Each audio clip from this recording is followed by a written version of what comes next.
All right, welcome everybody. My name is Cheryl Bowen. I'm the Executive Director of the Arts Council of Rockland.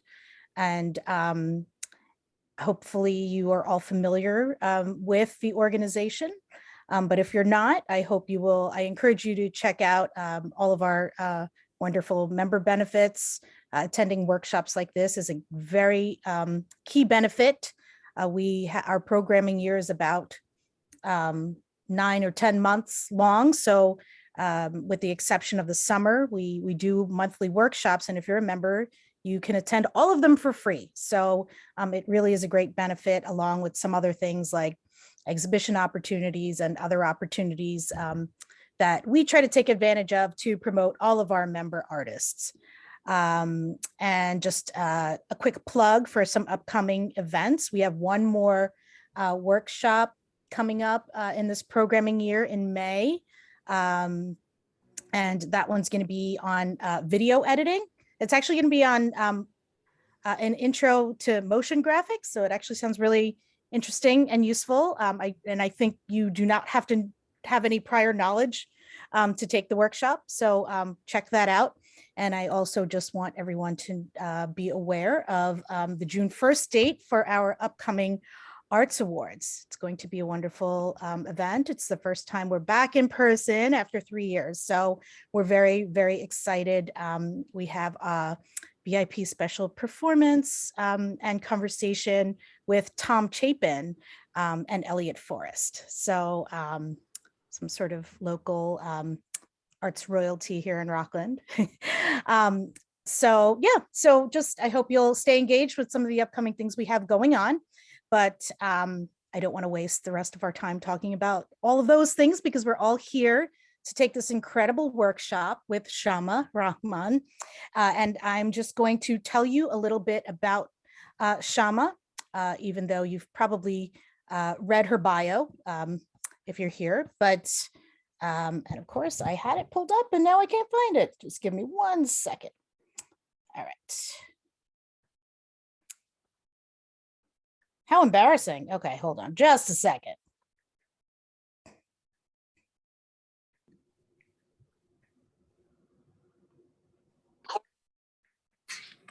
All right, there it is. Okay, sorry about that. I moved one thing and then everything disappeared. So welcome, Shama. Shama is a brand marketer, workshop facilitator, and creative consultant based in New York City. Currently, she's the director of brand strategy at New York Magazine, focused on growing the publication's subscription business. Previously, she worked as a creative strategist at the Wall Street Journal and in brand marketing roles at the New York Times, the Whitney, and the Guggenheim. And as a workshop facilitator, she's held workshops for lots of wonderful places: New Ink, Eyebeam, the New School, Mana Contemporary, and the Gotham Film and Media Institute. She is a graduate of Smith College, where she studied economics, art history, and museum studies, and is on the board of the Smith College Museum of Art, as well as a founding member of 9th Street Collective. So clearly we're in good hands here to learn how to write an artist statement. So welcome, Shama. Thank you so much for being here. And thanks to everybody who is here. And this session is being recorded, and it will only be shared with those of us who have registered for the workshop. So I'm going to stop talking and I'm going to turn it over to you, Shama. Thank you so much, Cheryl. And thanks everyone for being here. If anyone wants to have like a very awkward moment, have your bio read out loud while you're in the Zoom chat. It's really nice of you. It's funny to have that read out loud. But yeah, I'm really excited to be here. Just a little just overview of how we're going to spend our time together. So we'll probably spend about like 25 minutes on a worksheet that I put together, which everyone will have access to after the workshop. And I'll also put it in the chat. Then we'll do like just maybe like 5-10 minutes of like initial questions, and then 30 minutes to go over some volunteer artist statements and to look at some artwork of some of the peers here. Thank you everyone who volunteered and shared. And since it's 5 folks, we'll do about 6 minutes each. And then at the end, we'll wrap up and if there are any other questions. So yeah, total about an hour and 15 minutes. And yeah, just wanted to give that overview. I will put the worksheet in the chat and we'll get started. All right, let's do this.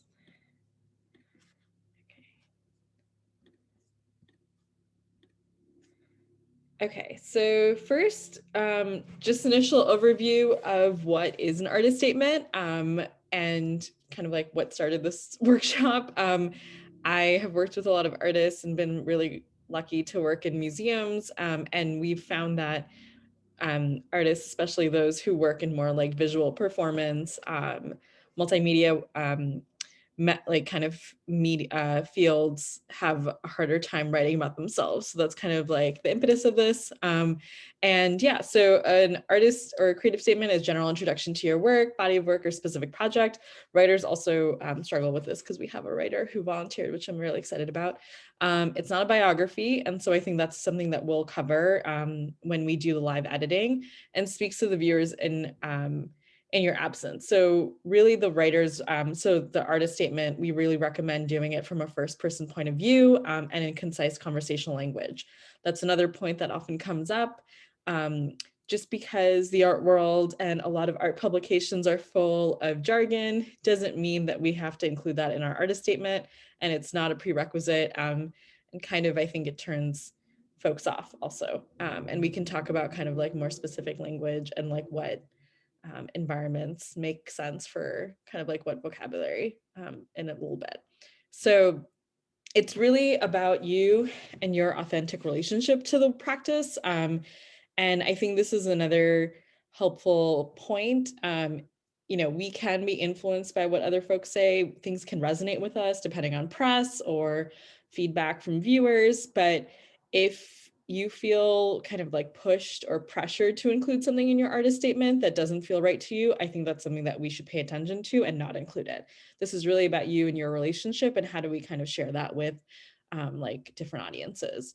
So another reason that I think another just like important point, if you stay ready, you don't have to get ready. I didn't come up with that, Will Smith did, but if you're prepared with a statement, it can really help you take advantage of opportunities whenever they come up and you don't have to kind of wait until the last minute to work on it. So one thing that I recommend is having a couple of artist statements ready at a time when you don't have an upcoming deadline, and then kind of revisiting it maybe once every season, you know, just to check in to see if like everything still feels right, if it feels like your practice is like accurately reflected in your statement.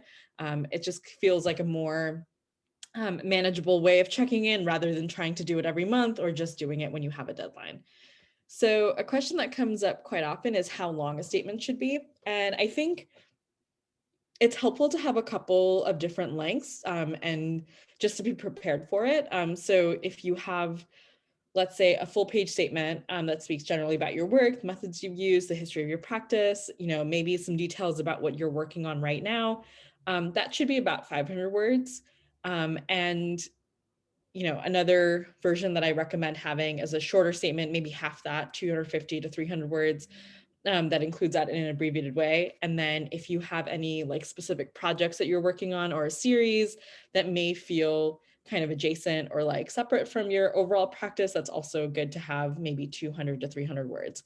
And the reason that we recommend having a 500 word version and a 250 word version is if you are met with a deadline and the requirement is 750 words or 1,000 words. It's so much easier to kind of expand on 500 words rather than kind of having to push through making 250 words to like 750 or 500. And the inverse also works in the same way. It's so much easier to kind of like reduce 250 words to 100 or 150 or whatever like the word requirement might be, depending on like what you have already. So these are just kind of like some recommendations to start. And then when we think about the writing process for artist statements, what I really recommend is giving yourself a week to do this. And the reason we say that is we break it up into 3 parts. So a pre-writing phase, then you have a day for a break, then you have a draft day, and then a day for a break, and then post-writing. So over the course of 5 days, you've kind of broken it up. It doesn't feel overwhelming. It doesn't feel like you have to go from like 0 to 100 in one night or pull an all-nighter, or just kind of like putting the pressure on you to kind of deliver something complete on a extremely short amount of time. It feels like a bit more manageable, and hopefully breaks it up into a couple pieces. And if anyone here has trouble kind of like focusing, and is open to kind of like trying something new, when I am doing writing projects, often I'll use Brain FM, which is a just kind of online tool. And they do like ambient music in the background, and it's helped me focus. So if focusing right now, especially writing about yourself in an artist statement, feels hard, that might be something that could just get you through. They also offer like Pomodoro technique in that. So something to check out. So when we look at the pre-writing questions, what I recommend is pulling up a Google Doc. If anyone doesn't use Google Docs, Word docs work fine. I just like Google Docs because you can live edit and kind of keep it all in one place. You can access it at, from your phone and other places. And I would just set up a free writing session and copy these questions from the pre-writing phase and just, answer them without worrying about grammar, sentence structure, specific vocabulary. It's just kind of like to get your thoughts out there and to start thinking about like, okay, what do I ultimately want in the statement? So why are you writing the statement? Who will read the statement? So when we think about specific vocabulary and, maybe some things that are more that you're worried might be too jargony, if you're doing it for a specific audience that's really familiar with your field and your practice, I think it's okay to include more specific vocabulary. But if you're doing something for your website where anybody can kind of come across it, then you might want to think about making it more general. So really thinking about who is the audience, and just kind of like what's the purpose of writing it. What assumptions are you making about the reader's existing knowledge? That kind of feeds into that. Where will the statement live? Is it online? Is it in a private application? Is it for a grant? Is it for residency? Is it on a, gallery wall? So just thinking about context is kind of helpful to look at maybe some examples, or to just think about like for yourself, what are you comfortable sharing? So I think another part of the artist statement that we have to think through is, if it's your authentic relationship with your work, how much do you want to share with the public that you're writing for? I think it's really important for everyone who has an artistic practice to think about their own vulnerability and comfort level about sharing certain information. I've had questions about identity. So some folks feel like, oh, I don't want to share my race or cultural background in the artist statement, even if people expect me to. So how does that kind of like play into what you feel comfortable sharing? And also like, how is the artist supposed to interpret it? How are viewers going to interpret it? Is it important? Just kind of like having those conversations with yourself a bit to think about like, okay, what do I want to share? What do I not want to share? And what feels also like important for the viewer to know about the artwork. Where will the statement, we covered that. And then the last one is a bit tough. What is the desired takeaway for the statement? So I think that always stumps folks, and I think probably takes the longest time to kind of figure out. And if you're particularly struggling with that, what I would recommend is doing a couple of writing exercises that I have at the bottom here, just to kind of get like some thoughts flowing. So one is a 10-minute writing exercise, just setting a timer for 10 minutes, writing about your work, just listing things, free writing, not worrying about it, but it's just to kind of get you started and to not be so overwhelmed by the process of like the whole artist statement coming, but rather just kind of like, how do I get myself kind of comfortable and warm to writing? And some of the questions that we recommend is like, what does it look like? If you are a writer, like, what does it sound like? What's the tone? What are the references that you're thinking about? How can you make your description visual? What inspired the piece, and or like, where does the impetus for the piece come from, personally speaking? What are the concepts, themes, and emotions kind of involved in the work? Is there a central or guiding image or idea, etc.? So a bunch of these questions I think are helpful, especially for super stuck and in a writer's block kind of way. So, this will be available to you. And the other part is kind of related to what we talked about with your artist statement being a really authentic reflection of like your personal practice and your relationship to your practice. If you're having trouble kind of getting out of your head and want to talk to other people, I think doing a virtual or, kind of safe, socially distanced studio visit does make sense, and just kind of recording the conversation, hearing about what questions resonate with you. What do you say that resonates about the work? What do other people say about your work that makes you think that there are things that you want to further explain or expand upon?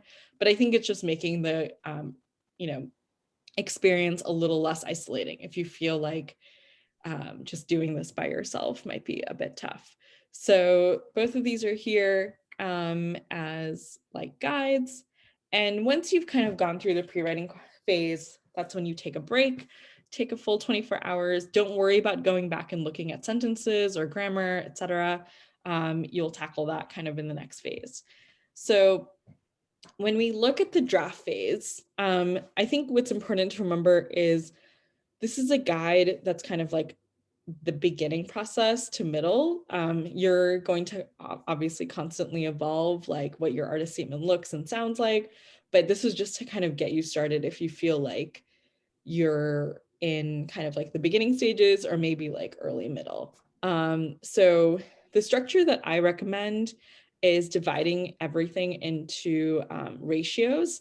So you're not really thinking about devoting like very strict sentences or word count to particular parts of it, especially because we have different lengths that might be recommended and that you might need for different contexts. So the first 25% should be really an overview showcasing the basic ideas behind your work, body of work, or specific project, not really thinking about details just yet. The second 25% is specific details that show how the broad ideas mentioned are represented in your work. This can start to include like the how, if you want to mention special processes, unusual materials, etc. So you're kind of like building the foundation of like what your practice looks like. And then the third part is when you kind of get deep into it about the why. So what's the why behind your work? I'm sorry, I live in Park Slope. People are honking outside. The why behind your work, which can include themes, influences, motivation, current historical events, subject matter, etc.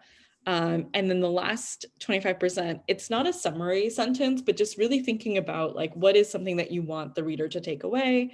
How do you want to end it so that people who are remembering just like the beginning and the end of your statement, like what are they taking away? And is it like an impactful way to do that? So then you take another break and then we end up going to the post-writing questions. So at this phase, you will have your pre-writing question answers, your draft of the actual statement, and then what I would say is you open up both and just kind of compare the two. So does your statement achieve the goals listed during your pre-writing phase? Is it free of grammatical errors and typos? If anyone has particular trouble with grammar, Grammarly is a plugin that you can use that might be helpful just to kind of have a cursory like overview about of your writing. Is it formatted to the specifications required? That's mostly for applications. You just want to make sure that your statement isn't being thrown out for, like a very small reason. Does it meet the requirements of your audience? So really thinking about who did you intend to write this for, and does this feel accessible to them? Does this feel honest to them? Do you feel like you're sharing, enough information that feels comfortable with you? Do you need more, etc.? And then does it read as professional and objective, even with the first person narrative? So this is really where we think about how much do we want to share about our practices, like with other folks.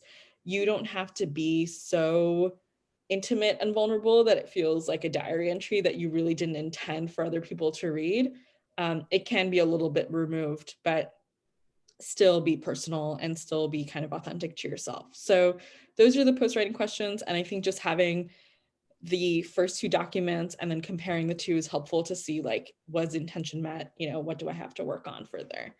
And then before we kind of go into initial questions, just want to end with some words of wisdom that I think are really helpful. There's an unself-conscious language about your work, which you use all the time. Every time you talk or think about your work, you experience a relationship between words and your art. The trick is to learn how to catch yourself doing this and then faithfully writing it down. So I think that's really helpful to remember. If you have to talk about your work at any point, and you like what you say, just jot it down, because that can be helpful, you know, during this process. Separately from this process, you can always add on to it later. I think it's kind of an ever evolving way of like working on your artist statement. So I think it's helpful to kind of make it an active document rather than it feel like, oh, I'm completely done and this is it. So I'm gonna stop sharing for a moment and then we can talk about some questions. If anybody has any initial questions before we go into the editing phase.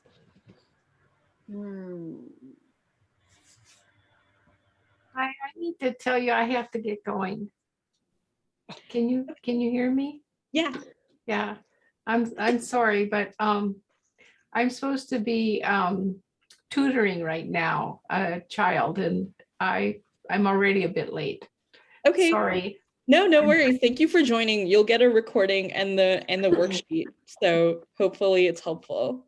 Oh, that's great. Thank you so much. Yeah, no problem. Bye-bye. Bye. How do I do this? Hi, do I press something? Oh, hi, Lynn. Hi, can you hear me? Yep. Okay, cool. I work with a lot of series within my practice, and I always have this sort of like impasse where each series can be considerably different than my mission, not my mission, but the general statement. Mhm. And then sometimes when I'm talking about the series, I'm kind of repeating the same verbiage, and I just have a hard time like controlling everything, and the series are all so different, and I work really hard to try to see what they all have in common, and I find that really challenging. Do they need to have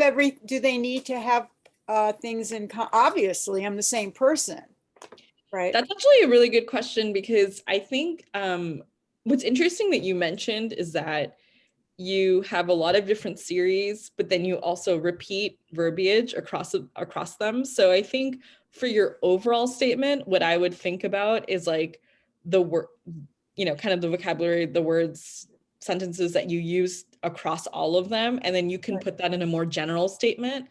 And then for the individual series, I would actually try to stay away a bit from repeating, so that when you have it on your website or when you're sharing it with folks, then it focuses in on how that series is like different from others, but still fits into your overall statement.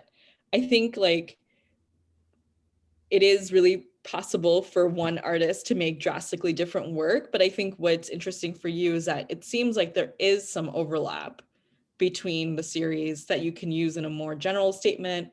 And then for project descriptions, I would try to just think about how they're different, but how they may fit into the overall practice.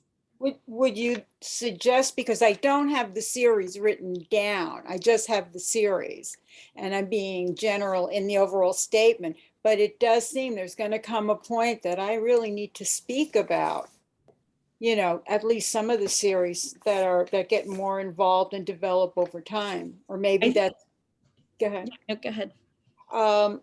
Maybe that's something that I should wait for when I'm specifically submitting those series. And it shouldn't be on the website as sort of like, hey, everybody, look at what I killed myself writing. And, you know, I have all this text. Yeah. I feel like if you have active series that already exist, it doesn't hurt to talk about them and to start writing about them as individual series on your website, because that can evolve over time. And then you have a starting point when if you do want to submit something for an individual series, if that makes sense. Okay.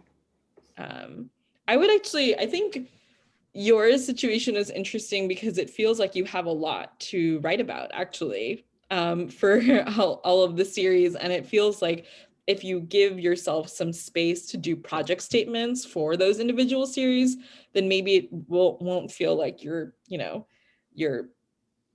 struggling so much with the broader statement. It feels like you can give that a little bit of breathing room. Okay, I understand. Do more, write more, okay. Yeah, well, I feel like if you write more now, it might make it easier later. Right. So But how do you feel about it being public? I think it's helpful for it to be public, because then folks can see how your different series kind of like fit into your practice, and they have more context for your work. I would say if you have individual series and you can have it on your website as a description for each one, that might be like an organized way to guide people through your practice. Okay, I understand. I know. I know it's a lot of work, but if you work on it now, then later you won't have to Yeah. so hard. Thank you very much. Of course. Any other questions? And to anyone who joined a little later, this is being recorded, and you will also get the worksheet after this, so you can recap and watch.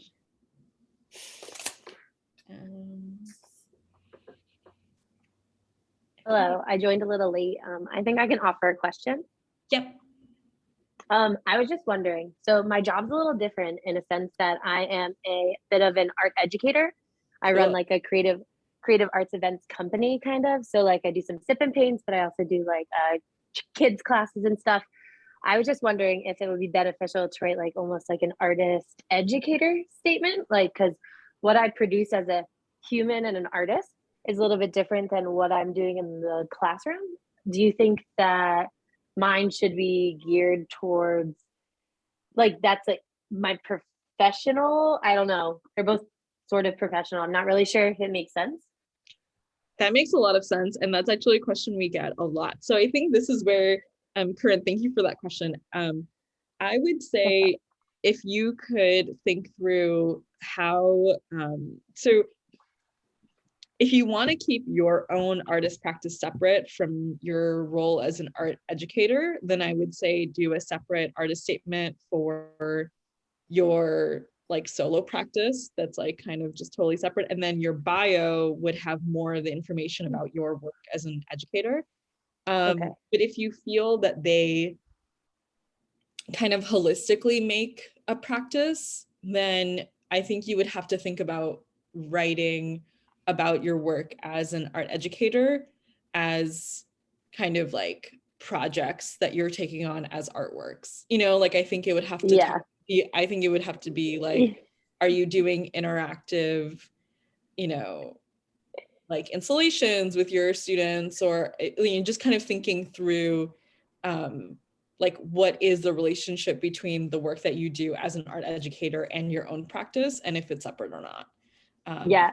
Okay, that makes total sense. I think it's definitely one of those holistic approaches where I believe I provide the experience and my art is about the experience of art. So that really helps. So thank you. Yeah, of course. And I think also for your website, I feel like there's like definitely places where you can talk more about, like you can have a project statement that's like focused on, your role as an art educator and then your own practice, and kind of dividing it on your website to give people a little bit of like both. But I think if you feel that your practice encompasses both, then that's kind of how I would approach it. Cool. Perfect. Yeah. Like me as a maker, me as an educator, me as both. Yeah, exactly. Does anybody have any other questions? And we will have time for questions after we do some live editing. Cool. I just have a very quick comment.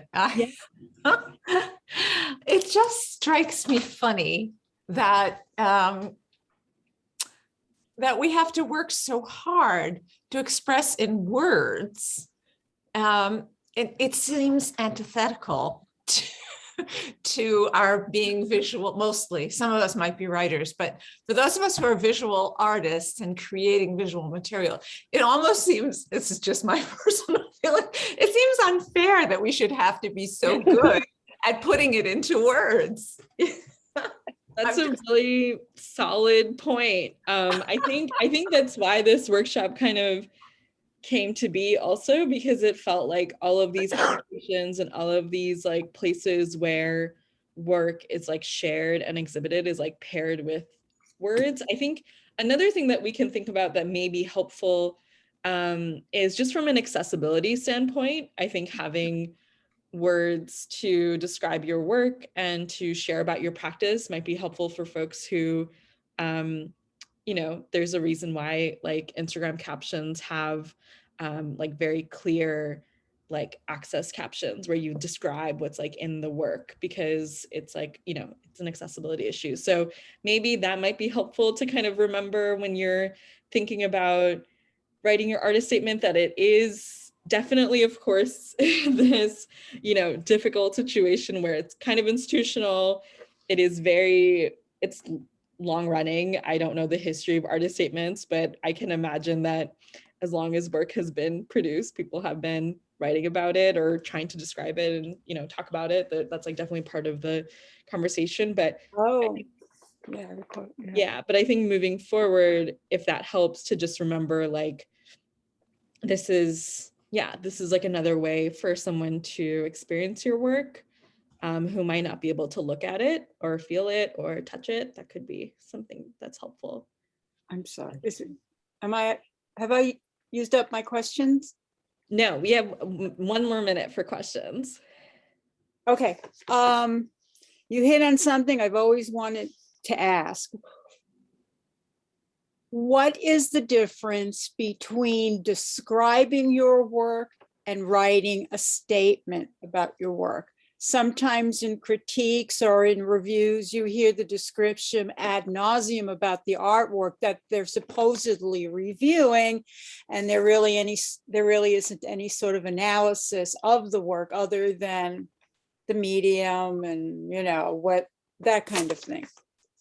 So the statement is really about your relationship with the work. It's not like a, you know, straight up description about the artwork, but I think it like is supposed to be, you know, kind of like when you're not there and someone can't talk to you about your work, like, you know, they want to know about your practice, about where you're coming from.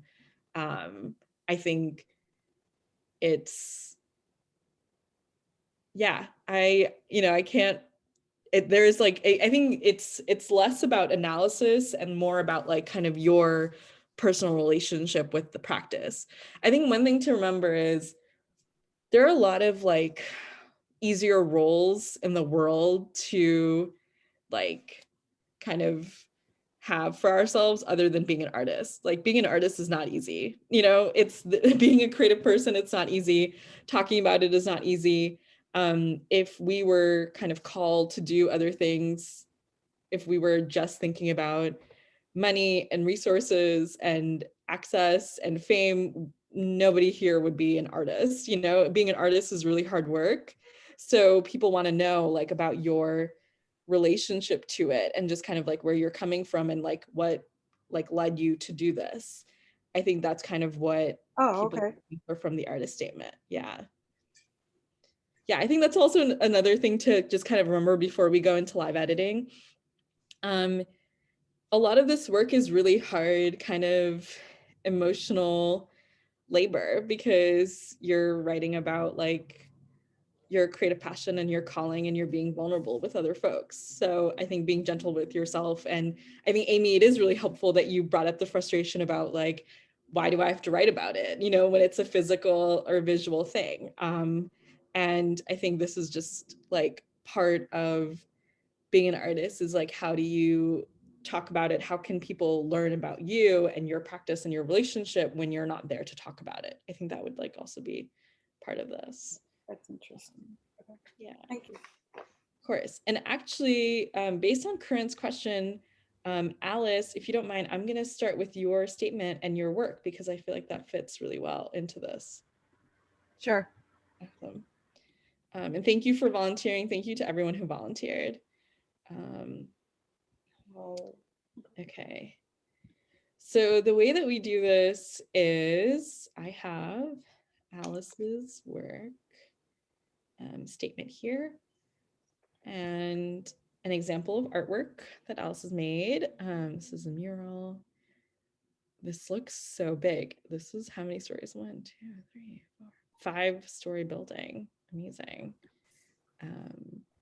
Okay. And what I do is that we break it up into different sections. First, right, it's the overview. It's like the how, what, third, the why, and then for what is the takeaway. And these will be shared with the folks who volunteered, so you will have access to this afterwards. Okay, so I'm gonna just pin you for a second, and then we can talk about this. Okay, great. Okay, and I'm just watching the clock. So we're just gonna spend 6 minutes with everybody who volunteered. Okay. My practice includes work as a muralist, fine artist, educator, sculptor, and curator. Family and community are also recurring themes that are approached as active spaces for shared engagement with the within the communities I work. My role as a curator for women, showcase exhibitions, highlights my interest in advancement for emerging artists, activists, in the graffiti public art genre. So what I start doing is just kind of putting them into the different sections to see how we can kind of like avoid repetition and expand on certain sections that might need it. Okay, so overview, themes.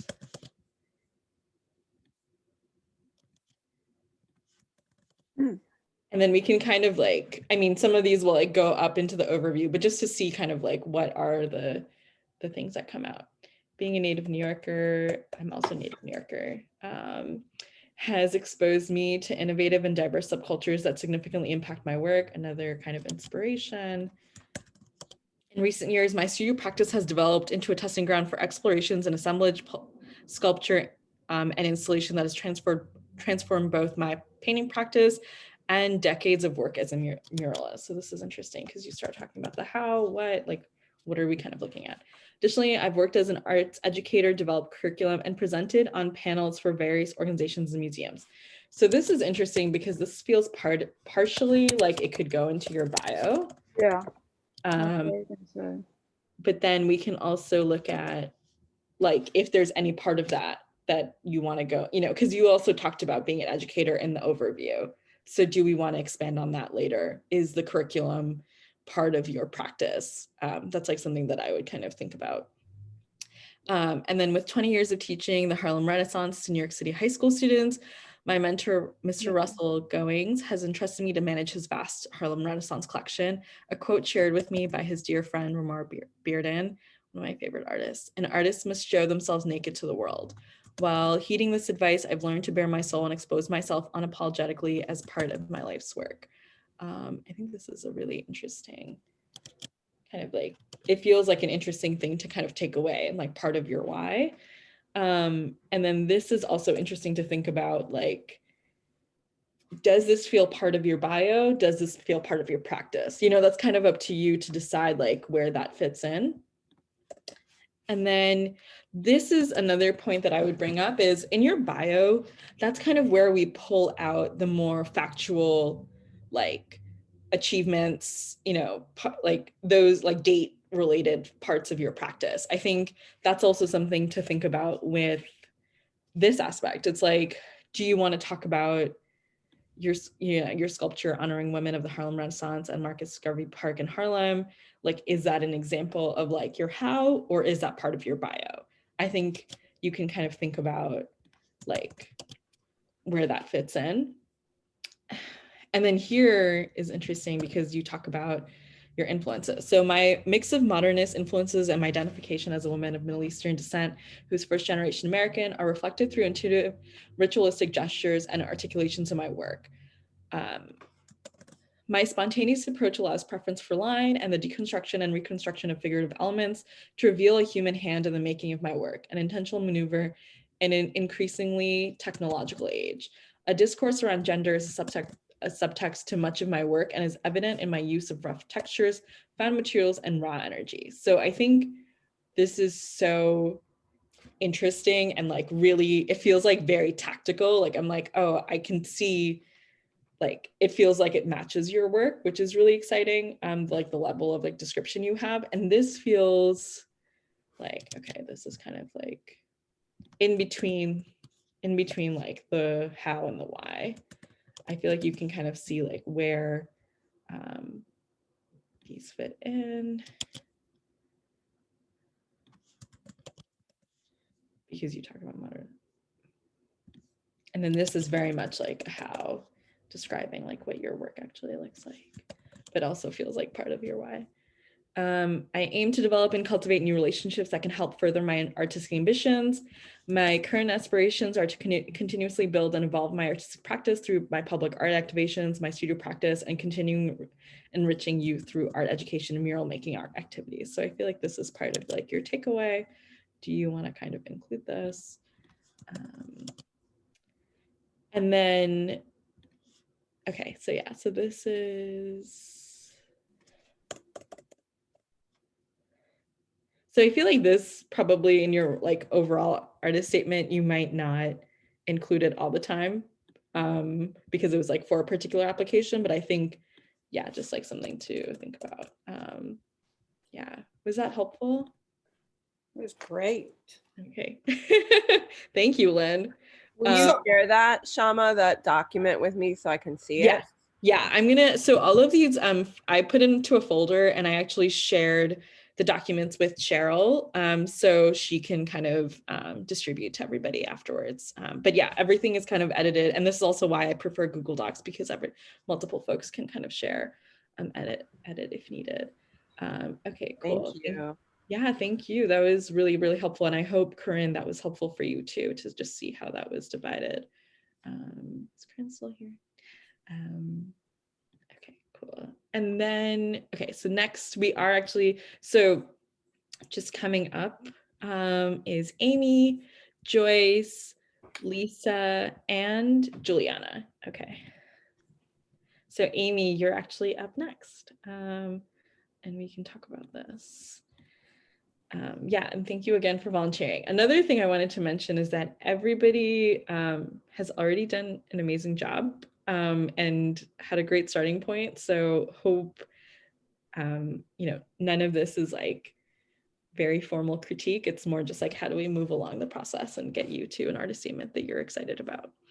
Okay, so Amy, you're here. I'm gonna just pin you so we can look at you. Okay, cool. So similarly, we will, so one thing is, I think for your like, just, you know, your own artist statement, if they ask for third person, you can do third person, but I think generally first person is kind of nice. So just, you know, but if you feel uncomfortable with that, I don't think there's like a extremely strict rule that you cannot have a third person, but I think first person is kind of nice for an artist statement, and then generally folks use third person for bio. Oh, I think you're on mute. I think I did update to first person. I'm not sure why you didn't get that copy. Oh, okay. Okay. Yeah, and that's pretty easy to kind of like update. Yeah.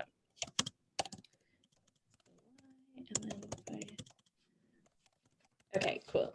So this is also really cool because it's a very different kind of work that you're making and jewelry. Okay, so am I pronouncing your last name correctly? Kanarak? Kanarak, yeah. Okay, cool. Amy Kanarak designs and handcrafts elegant beaded jewelry. This is a great overview. She uses tiny glass seed beads meticulously woven one into the other to create stunning and unexpected statement necklaces, pendants, bracelets, earrings, and rings that range from exotic to classic and that flow effortlessly from casual to special occasions. Okay, sorry, what did I do? What I meant to do is this. This is like, I love the visual of just kind of like the tiny glass seed beads. And one thing that I would kind of think through is how do we expand on like the range, right? When we talk about exotic to classic, casual to special occasions, like, does that feel like you want that in the overview? Do we want to expand on that in like the why or the how? You know, I think just like thinking about like how those words fit in here. And I think generally like exotic and classic, I would like just think through a little bit like what you like visualize when you think about those. And then, yeah, and casual to special occasions. So yeah, I would just like kind of like, how do we expand on that?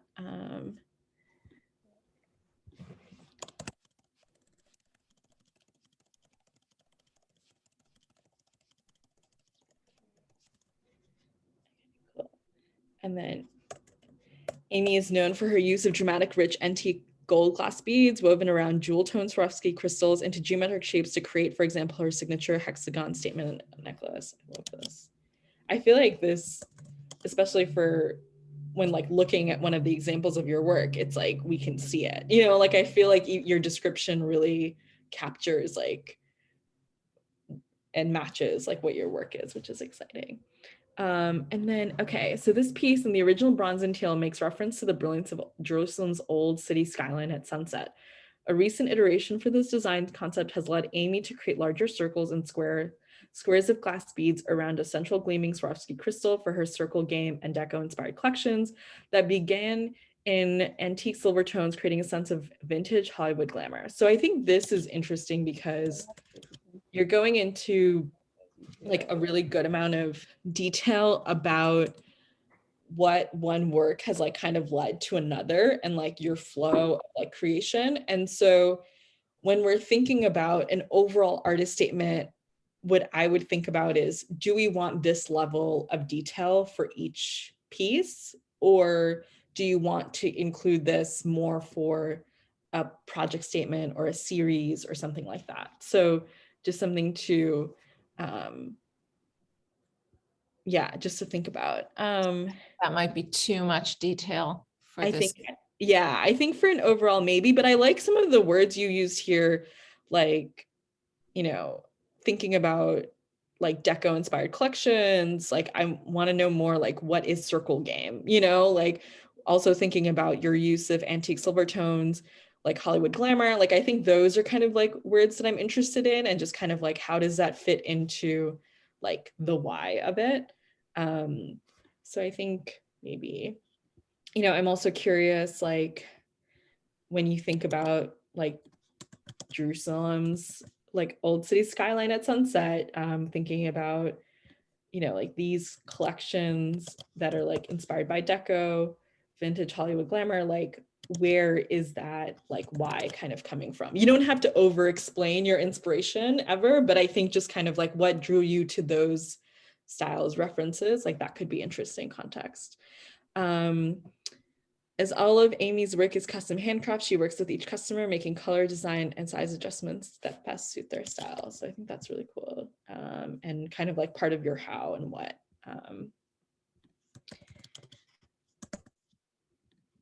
I have a question about this, if that's okay.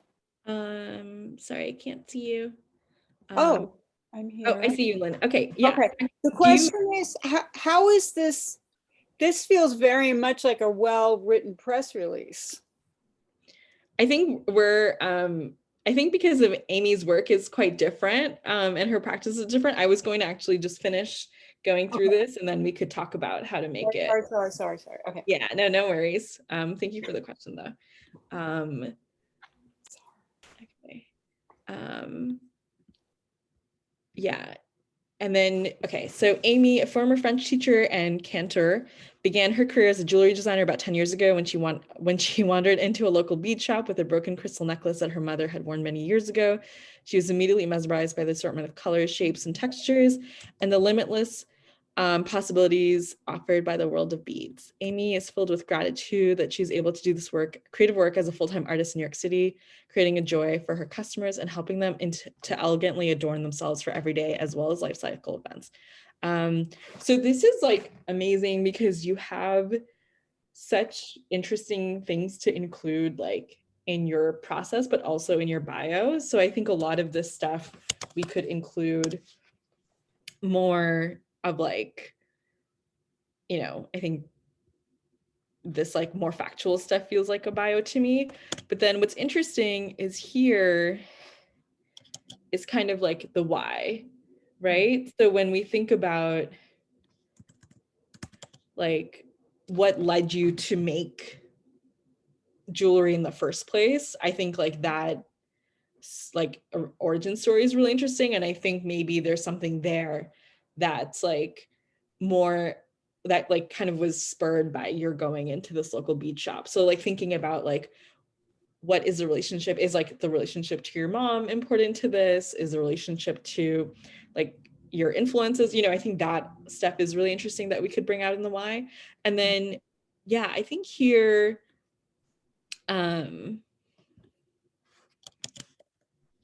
I think some of this can like also include in your bio, but I think like this is interesting where it's like, oh, it's like the assortment, you know, like the limitless part of like this world is really interesting to you. I think that is like something that we could expand on. And then, yeah, and then when you talk about like being a full-time artist in New York, working with customers, I feel like that is like more bio and maybe more factual. But let me actually, sorry, I didn't mean to stop sharing. So yeah, what I would say here that you know, and I think this is like what we can, when we divide it into these sections, we start seeing like what sections might need more context. And I feel like for you, like the overview, I'm also kind of like, oh, like what kind of, it's, you know, designing and you're making like elegant beaded jewelry, and this is part of your jewelry practice. Is there other stuff within your practice that you want to talk about? Are you making, you know, I think just like thinking about like overall, you are a full-time artist that does this work. Is there other stuff that you want to include here that like touches on just like what your practice might look like to somebody for the first time? And then you have a lot of detail about like the how and the what and just kind of like that aspect, but the why is really where I feel like you could focus a bit about like, you know, why are you an artist? I think it's amazing that you've been working as a full-time artist for, you know, 10 years, which is amazing. So what kind of leads you to do that work every day? I think that may be something that we could bring out in like the third section. Okay, thank you. Do you have any questions, Amy? I don't think so, but thank you. Okay, cool. It's helpful to see the way you broke it up and assigned ideas. Yeah, and I think what's interesting is, you know, like part of this you can use in your bio also, and maybe when you see the two together, that might be helpful for you to see like what feels more factual, achievement based, like more like customer oriented, and then what is like more about for my like pleasure and practice, and like what leads me to do this as like a full-time practice. I think like that might be like interesting to explore. Okay, so we have a couple more. We have 3 more, and we have just enough time, I think. Okay, so Joyce, are you here? Okay, Joyce isn't here. So I'm gonna do Joyce last, just so that the folks who are here, we can. I'm here. Joyce is here.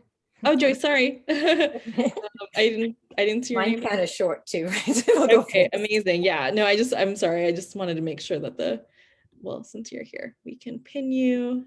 Thank you so much for volunteering, and apologies that I missed your name. It's funny that I've been on Zoom for 2 years and I still am like, how does Zoom work? Okay, so you had some other like more nature landscapes pastels, but I chose this one because I thought it was interesting that it was part of your practice, but the way that we talk about your work, I think we can kind of like pull out the connection between this and your other works a bit more. Okay, so Joyce, as a pastel landscape artist, I'm fascinated by the way light plays off the colors and textures in nature. I use the pure pigments and soft pastels to convey the beauty, poetry, and drama found in the natural world. And then you have your bio. So what I would say is, let's do this again. Overview.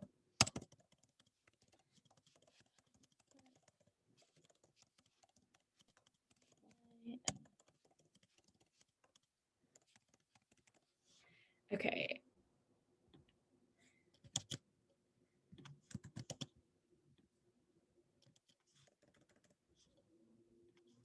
I think what's interesting here is like looking at this work, which definitely talks and like is about nature, right? But also prominently features something that's not a natural, or what a lot of folks would consider like kind of a natural element of the world. I think I would love to kind of explore what led you, like how you think this fits into other works in your practice. And then actually, this is kind of like that.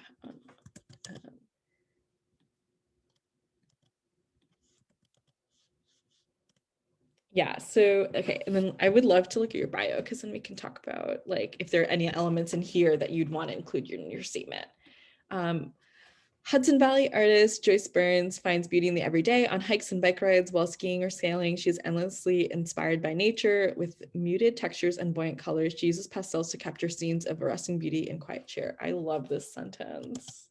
This is so great. And I feel like this is both, it's like that blending of like the how and the why, right? And then Joyce is exhibited throughout New York, New Jersey, and Connecticut, and teaches pastel painting at the Clarkstown Community Learning Center in Congers, New York. She's a jury artist, member of the National Association of Women Artists, associate member of the Pastel Society of America, and member of the Nyack Art Collective.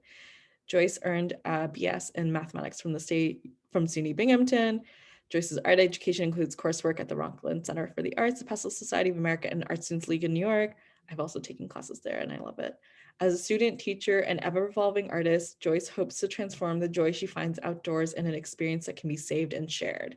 That's amazing. I think your bio is really great. I feel like you really hit the different parts of like what a bio should, include, especially for your work. I feel like it gives like a great kind of like tactile, textured, like visual of you as an artist and like what you've done, just kind of like more on a fact base. And I think what I would love is if we can kind of think about your statement as a place to expand on that. I feel like there's so many interesting things here that you talked about, like you find beauty in the everyday. Like, is that something that you want? Is that part of your why? Is that part of your overview? Like I think thinking about on hikes and bike rides while skiing or sailing, she's endlessly inspired by nature. I think like that is also interesting. It doesn't have to go into your statement, but I feel like it's a jumping off point of thinking about what like leads you to make this work and what inspires you. I think the other thing that is interesting here is when you talk about skiing and sailing, and also looking at this work of like a bridge against nature, it feels like you're talking a bit about the combination of like technology and nature. I don't know if that's like quite what you were thinking, but I feel like that like juxtaposition is interesting and maybe something that you want to talk about like in your why of like, oh, making, just kind of like where you observe it, what leads you to make this work. I think could be really interesting. Yeah, if you have I do like architecture in a lot of my pictures, so it does get in there. Yeah, I think that would be so interesting to think about how like, how does architecture into the visual? Because I think when we think about like soft pastels conveying like beauty, poetry, and drama found in the natural world, I think folks kind of assume that it's just going to be like earthbound things and not man-made things. So then thinking about the combination of that, and if that's important to your practice, like how does that come through? Cool. Do you have any other questions? No, thanks. I mean, I didn't know how much was supposed to go into my artist statement. So No worries. I think it was really helpful to see your bio actually, because I feel like that's also, you know, a lot of folks take things from their artist statement and put into a bio. And I think yours was interesting because you were able to kind of find things in your bio that you can put into your artist statement and then kind of expand on that.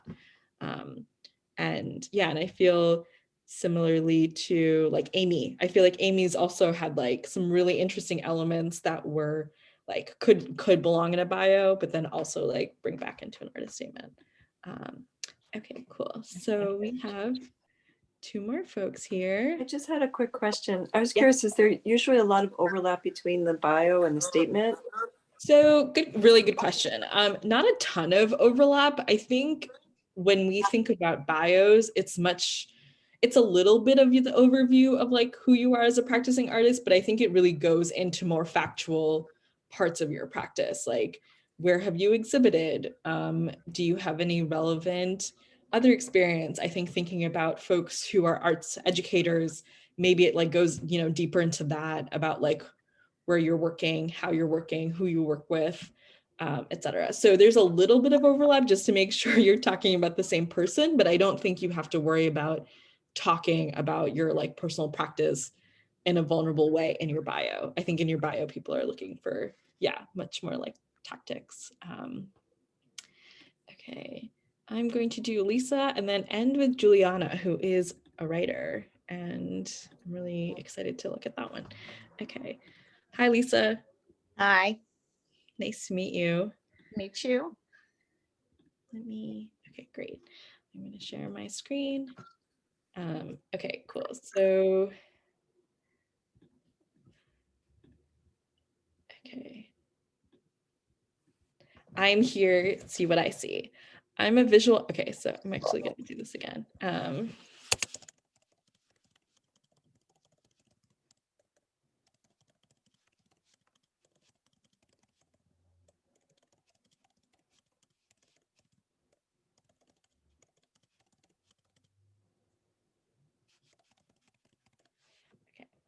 a visual artist, photographer whose interest lays at the intersection between fine arts and social engagement. Okay, very clearly an overview sentence.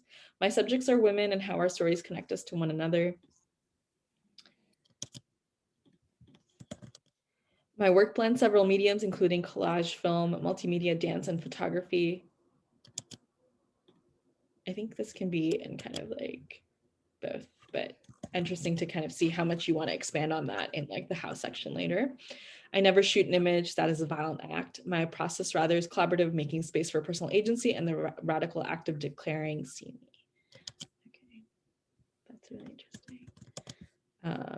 Very much, I think that's like a really interesting thing to expand on and just kind of include about like your process.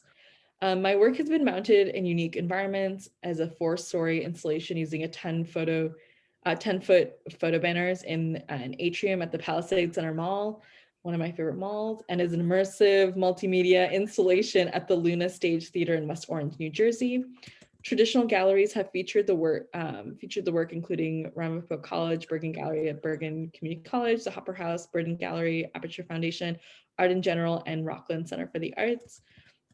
I'm honored that an experimental dance video I co-directed and choreographed in 1984 is in the permanent collection of the 9/11 Memorial Museum in New York City, and that a book of my work, Goddess on Earth, Portraits of the Divine Feminine, won a Gold Nautilus Book Award. The Cal Institute of Integral Studies also named this monograph one of the 100 best new women's spirituality books in 2018. So this is really interesting because I feel like this could be part of your process, but also feels like it really belongs in your bio. So thinking about that. Okay. In 2018, grandmother Clara Soaring Hawk, ambassador of the Ramapo Lenape Nation, and I were invited to speak at the Parliament of World Religion in Toronto, Canada. Our topic was using art to build bridges between cultures, and our ongoing collaborative series, Women of Ramapo Lenape Nation. So this is interesting because this feels like a project statement. And I think this, we could think about like if there's a place for this in your overall statement or if you want to keep it separate. Okay, the projects mentioned above have been generally, so I think this is another aspect of like,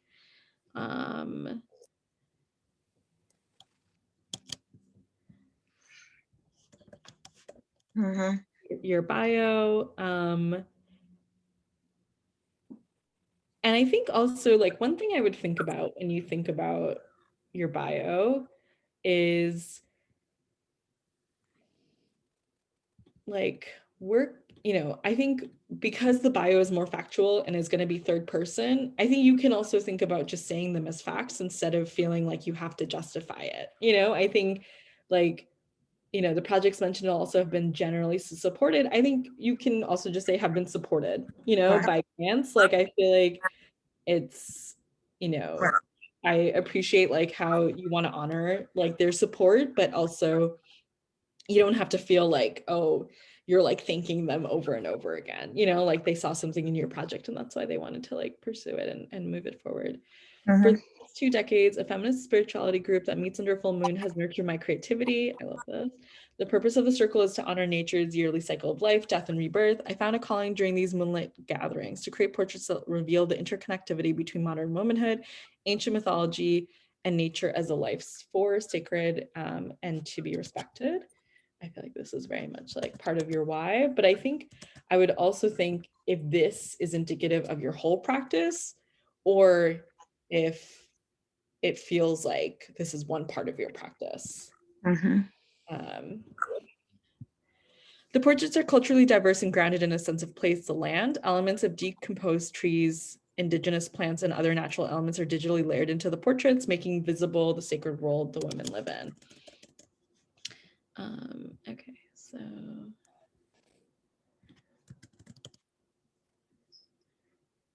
And then, okay, here. I'm inspired by co-creating, reflecting, listening, and allowing each woman to identify how she desires to be seen. My creative process starts with a conversation. What ancestral story does the woman want to express? How does her modern day life reflect this myth?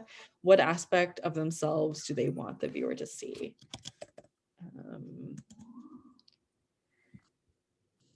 I think this is part of the... So I think the reason I didn't include I am here, see what I see in the beginning is because I wonder if it makes sense to end it there. Like I think I'm here, see me is really interesting. And maybe like both of those have a place in the takeaway rather than starting it off with a quotation and then also ending it with one. And yeah, you can kind of decide like your comfort level for that, but I feel like there's like a lot there already for you to explore. Another thing that I would just think about is you are so kind of like sensitive about the work of your co-collaborator.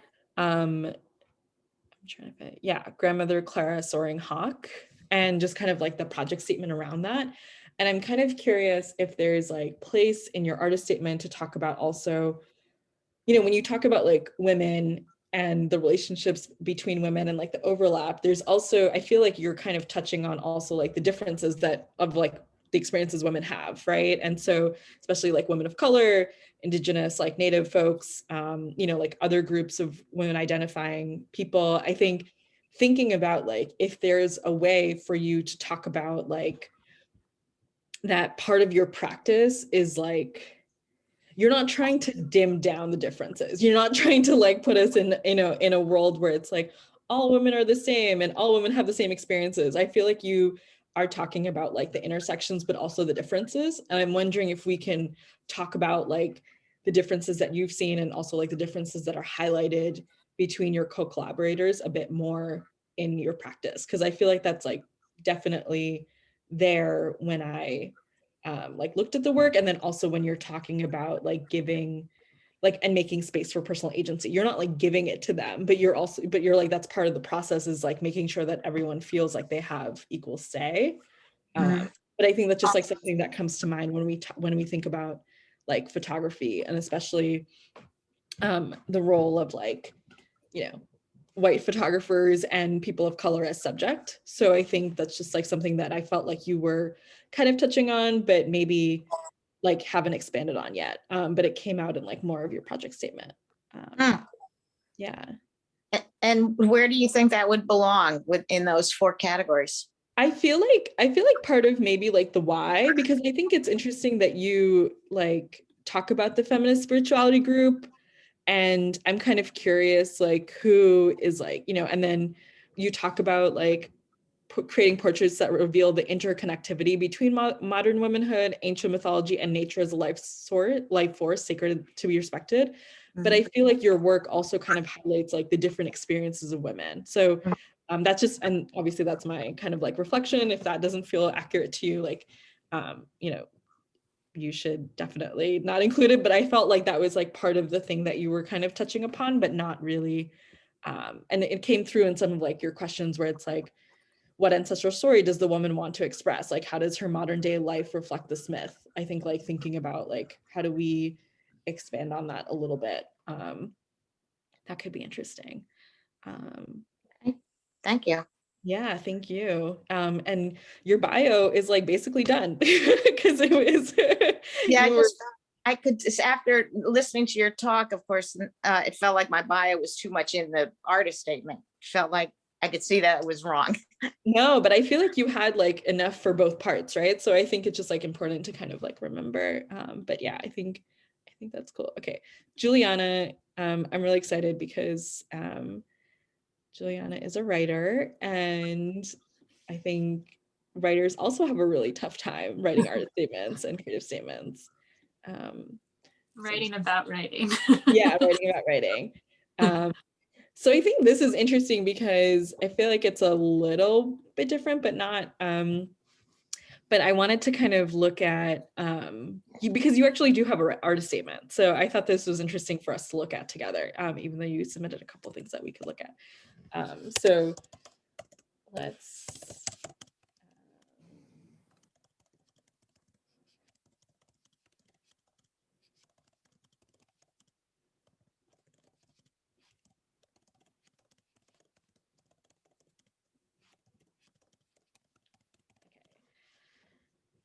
In writing Inheritance, I found, okay, the other thing is Inheritance, is that an essay or is it a book? This is a feature screenplay. Oh, amazing. Okay.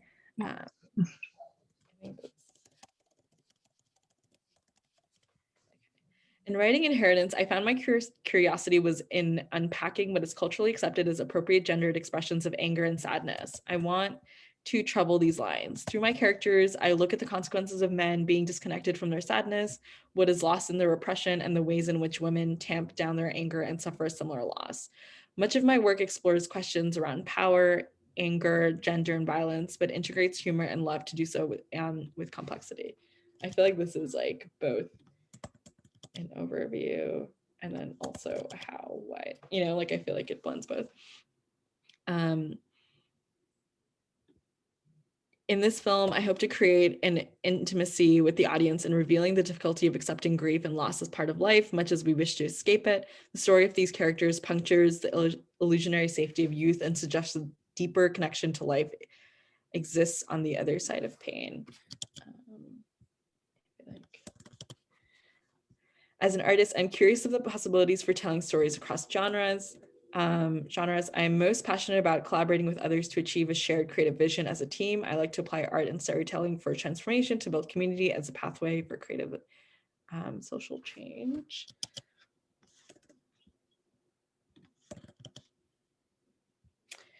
I write about the environment and historic failures of the imagination, people disconnected from their power, and institutions that have too much of it. Ultimately, I explore what is possible when one deepens empathy for self and others, and I don't mind some dark humor along the way.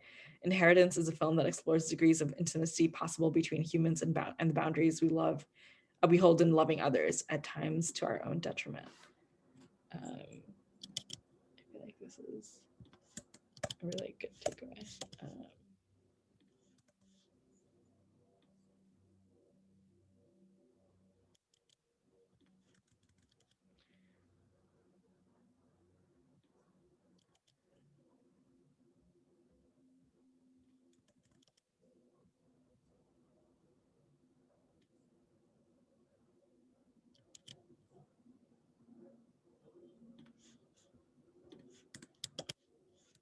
I feel like you have everything like extremely tight, and of course you are a writer, so it's amazing to read your words. I think what we can look at though here, let me see if there's a chat. Okay, thank you, Lynn. Oh, Lynn's gone. Thank you. Good night. Okay. So if we look at this, like in terms of the overview, the how and what, and the why, I think here is where I'm kind of curious about like more about you, like more about your like practice, like what brings you to writing, what brings you to writing a screenplay specifically. And then also thinking about, like, I like to apply art and storytelling for transformation to build community and as a pathway for creative social change. I'm so curious about like what that social change is, and I feel like part of this is also like part of your overview. I feel like this could actually be broken up into two things. One is very much like a project statement about inheritance, and then parts of it are also about you as a writer and like what you want to explore and like what your storytelling kind of like digs into. So yeah, I think like what it feels like it's missing here is like what brought you to the screenplay, and if there's anything that feels like that's part of your practice that's like integral to that, how do we bring that out? But I feel like you have a lot, like just kind of very clearly organized, but just thinking about how do we expand on like the you part of this like project. Okay. Yeah, I was curious about that, and also like if it felt like it needed more of the plot, because I'm kind of just talking about the themes, but then I'm like, if I start talking about the plot, then I'm like, it'll be like another page or something. So I think the other part about this is like, you don't have to necessarily talk about the plot like too much, because this is like an overview like of what it will be like. But I think I think you can talk about like the how and the what a little bit. I just feel like what was interesting here, it's like, it feels like it talks a lot about the analysis of like the screenplay, and I'm kind of missing like you a little bit. But the other thing that you could do is, if you feel like you want to summarize the plot and then see how much does that fit into it, like is that really needed to talk about the how and the what, or does it feel like you just want to get out of you and then to edit it out? It feels like it's like maybe something that you want to just test out. But your writing is super clear, and like I feel like that's so interesting. I think the other thing is just like to mention that it is a screenplay. But yeah. And are you like, and I'm curious, because, and we're kind of like coming on time, but for this, is it a process where you have to submit like an overview in addition to the screenplay, or like how is this going to be submitted or shared? Yeah, it was for a fellowship that they read the screenplay along with your artist statement. So I kind of took for granted that they would like read the script, hopefully. So I wasn't sure about like how much to put in there. So there was also a place to like upload a CV and stuff. So I didn't again like put the bio, but I think I definitely could find ways to add that in more, and like why this story. Cool. One thing I would say is like, usually with fellowship applications, you can ask questions. So I think I would ask like, do they want like a general artist statement about your writing practice as a whole, or do they want a project statement specifically about this screenplay? Because those two will be different. And that might be helpful for you to kind of clarify what they're looking for. Okay, awesome. Yeah. Thank you all Thank so much. That was the last one. And again, everyone who volunteered, you will get the Google Doc with the notes. Everyone will get the recording. Everyone will get the workshop sheet. And if anyone wants to explore other workshops, 9th Street Collective does them. So I can share along information for that too with Cheryl, if that's helpful. Yeah, and any final questions before we hop off and say goodnight? Hi, can you Hi. hear me? Yes. Hi, how are you? Thank you so Good, how are you? much. This was really good and informative. I have a question. I get artist bio versus artist statement, and that was really helpful because I always mix the two. But artist statement versus project statement. So artist statement, you don't touch on, like right now I'm in the middle of a project and I'm applying for grants and for, or a residency, if you're applying for a residency in general. So you don't want to get into a specific project. You want to keep it general, like is your artist statement general themes that that you touch on in all your work? Is that what's going on? Yeah, so I would say artist statement, that's a really good question and comes up a lot also. I would say artist statements are more general and more about your practice as a whole and kind of what you want to include about your overall like processes, like methods, even if you have kind of like multiple ways of making work. I think even including all of those ways, like if someone's a painter and a sculptor, like you would include kind of both parts. And a project statement is about a specific series and a specific kind of like current project. And I think another thing is if you're in the application process, I would just ask like if how much detail they want about a current project. Like when submitting the application, I feel like folks are usually open to answering that. Yeah, because they'll usually ask for an artist bio and then they'll ask for an artist statement. Or if you're applying for a residency, they'll usually say, what project do you want to work on? What are you going to work on? And then that's another thing. So an artist statement would be your practice as a whole. What themes all of your projects for the last X years have, what similar themes have been emerging? Yeah, generally what kind of like overlaps between all of your projects. And then with residencies, you would do a project statement where it's like, this is what I tend to work on during this time. Yeah, okay.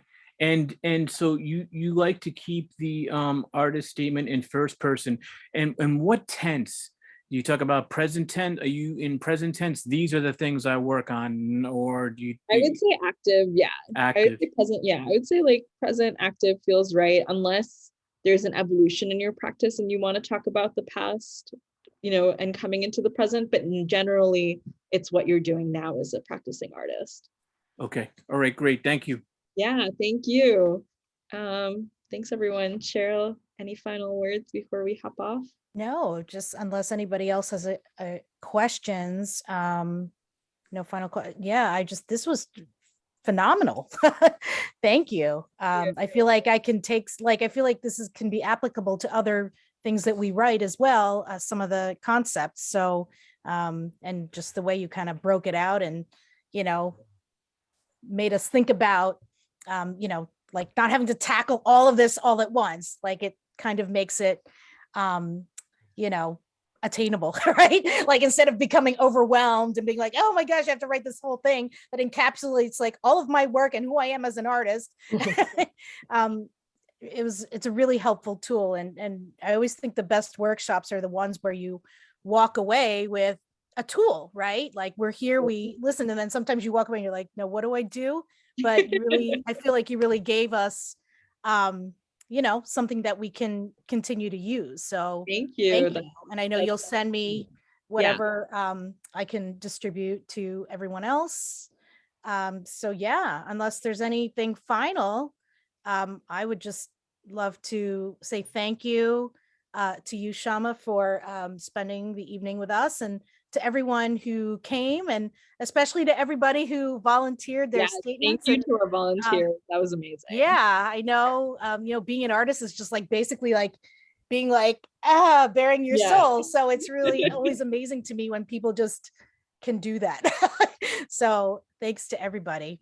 Yeah, thank you. And I just want to say to the volunteers who are here and also who had to leave, everyone is in such an amazing spot already. And I think that's like one of the best places to be. It's like you are not, no one here is really starting from scratch. Like even if you don't feel like you have an artist statement like written yet, because you came here, you took away some things, you saw live editing. I think like that was really amazing. And also like all of the volunteers, I feel like everyone's words and statements were already so thoughtful. So thank you.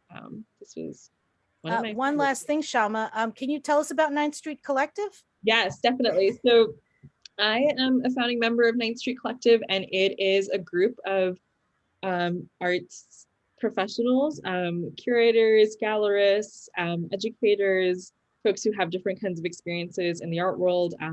You know, I worked in marketing within museums, so that was like really exciting for me to join. They offer one-on-one sessions. I'm not doing one-on-one sessions right now just because of my full-time commitment, but they do offer one-on-one sessions. They also do other workshops. So if folks are interested, yeah, you can kind of reach out to them and see what they have available. They're like across different topics. There's some about like how to put together your portfolio, how to reach out to gallerists. So I think, yeah, another great resource and just a reminder that you're not alone. And if people prefer like one-on-one engagements, I think that's like a good way to go. So yeah, thanks all. Great, thank you so much. Thank you. Thank you, everyone. Have a thank you. great This night. Thank you so much. Thank you. Have a good night, everyone. Good night. Thank you. Thank you. Bye. Thank you.